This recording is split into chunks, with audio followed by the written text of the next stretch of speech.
So I'm going to show what I'm going to do with the comfrey.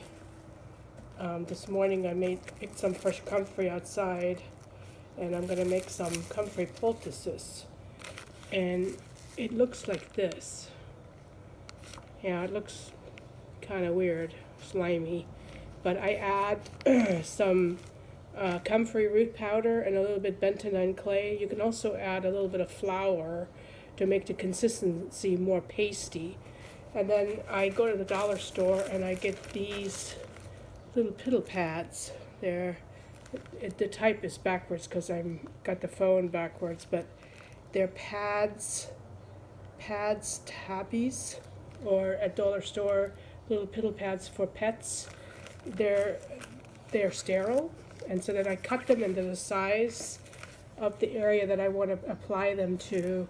And then once I have that, I take a bigger pad out, like this. Let me take one out so you can see how big they are. Because they do make a mess once they're on, they kind of leak. So you can add one of those big ones to wrap around. Let's say it's a knee, you wrap this around and then secure it with an ace bandage. So this is what they look like. You can cut them to any size you want.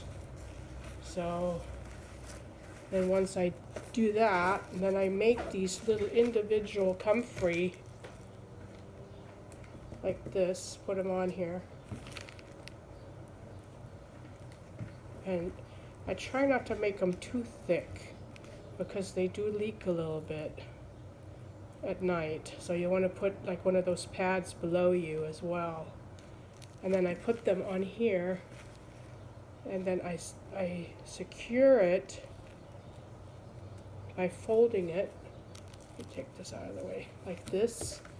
And I wrap them in individual little bags. And then I use those at the affected area during the night. You can also leave it on all day, which is kind of tough, but at night, definitely. And then I pop them in the freezer. So that's how I use the little comfrey poultices that I make. And the dollar store also has some ace bandages. They're not the best quality, but they are great for this. They're only $1. So then I label these and date them, and they can now go in the freezer for up to 6 months. And they're just fine to use. So there you go.